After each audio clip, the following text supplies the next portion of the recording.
All right, Jeremy here, Jeeps Unlimited, 303-666-9020, partsbreakers.com. Listing another 6-cylinder YJ frame, so it's going to work on your 4.0, 4.2s. They're exactly the same on those two.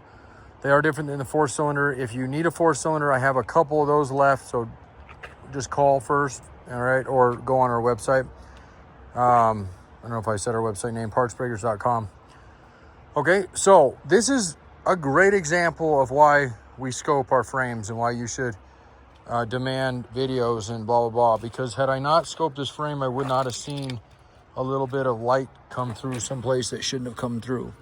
So, and I normally, with everything else going on, I wouldn't even list a low-grade frame right now.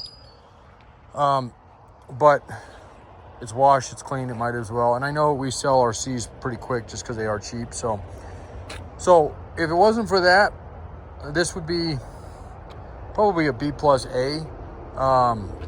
And just because it's not as pretty as some of them are. But with that, boom, drops it to C. If we get any kind of rust on anything, unless it's just a really, really hard item, and it is what it is, and even the rusty ones are hard to get, which is not normally the case for pretty much anything, but sometimes there is. I guess like a CJ7 tub is like that, as long as it's not completely blown out.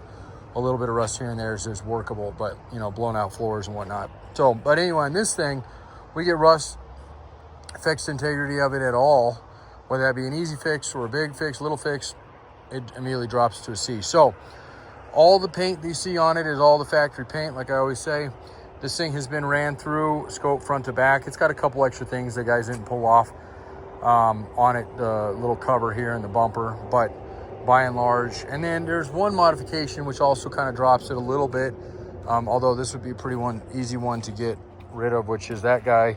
And I would never trust, I mean, they literally welded a hitch to this back support. And I can tell you for a fact that if you were to put anything heavy on this, the first time, I mean, maybe like a little garden trailer, you'd be okay, but this would just bend. I mean, there's just nothing there to support that. So I would lop that off, and the reason I would lop it off is because it would work both ways. You pull heavy, or you put something heavy, it's going to go down, or bend out, and I wouldn't want a chance. Even if I knew myself would never do it, I would be fearful that a buddy or a neighbor or a kid would put something heavy and then bend my whole frame because of it. Because it could potentially, even though it's just the back there, you know. But anyway, so that doesn't necessarily need replacement. I would just lop it off or reinforce it, tie it in somewhere else. You could do a few things there. But anyway, so this is, we're looking at the bottom of it.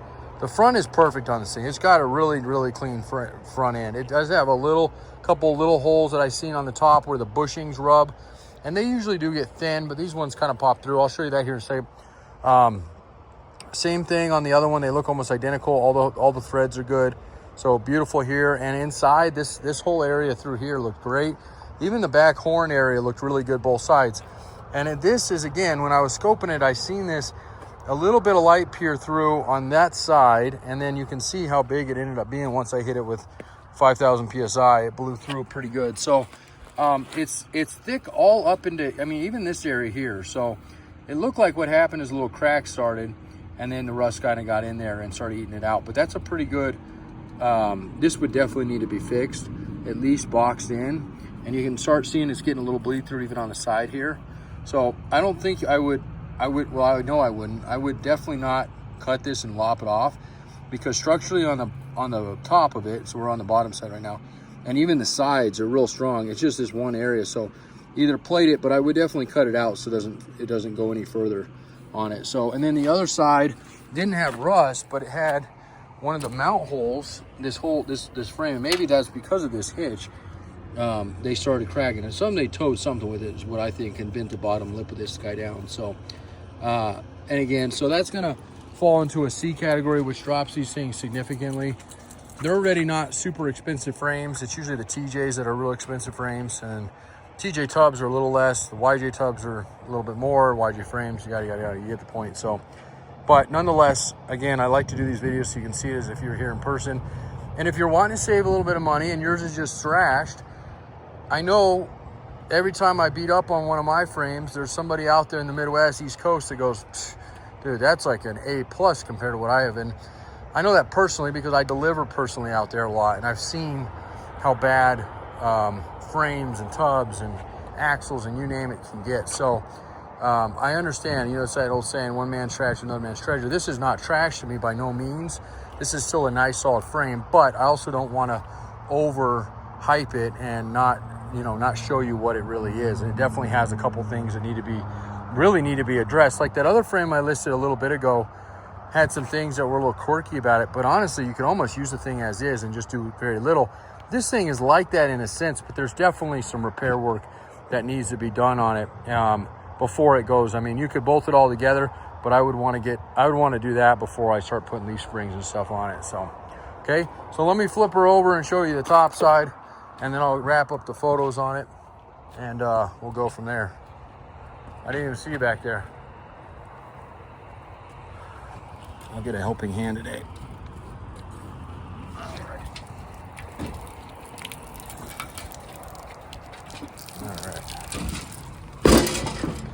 right. Okay, so both mounts here, shock towers, same as the other ones. A little bit in there, but not bad. Cross members in great shape. The top of that's beautiful. I need to pound those out. I have to get the guys to get better at that, but they should look just like this, though. I don't imagine they're, because the rest of these are pretty clean. These are all in there, but the ones are on. And then the front one is a little wallowed out, so definitely would want to put a little bit back here. This one gets loose over time, so if you didn't put that one in, it wouldn't be the end of the world. There's enough that it supports those, but I would say you're there, you might as well. And then this is where you start to see a little bit of that. So there's a bushing that goes here for your sway bar. Or no, excuse me, not for your sway bar. The bottom bushing for your radiator support. So your actual grill has these big rubber nodules on them, and they sit right there. And if sand gets in between that rubber, I'm gonna sneeze. Then, excuse me. It just creates a sandpaper and abrasive and just kind of sands right through it. So a little bit there, not much that you need to do there. Matter of fact, you could easily put even just a wash, something. I would put something again to minimize it from doing it more. But as far as like, is it going to cause an issue? No, but it will continue to do that. And right now it's not rust doing that. Right now it's just like a little bit of, literally sanding that little bushing's doing. If I had one, I could show you. But anyway, that's about it, guys. 303-666-9020, partsbreakers.com. We'll pull the bumper off. It's bent anyway, so I'm sure you don't want that. It's got a wing bin on it. And then this cover, we usually sell those. That one's actually pretty clean. Motor mounts, we don't care about, but we can yank.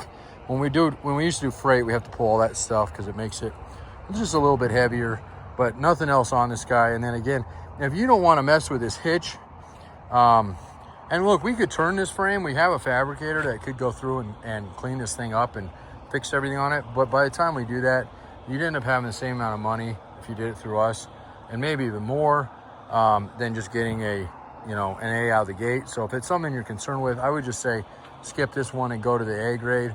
If you're not concerned and you have the skills to weld or know somebody who does, then save the money, by all means.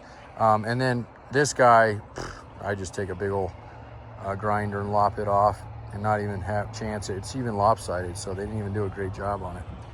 Anyway, all right, well, that's it. Thanks a lot, and I'll fire this up and get it uploaded.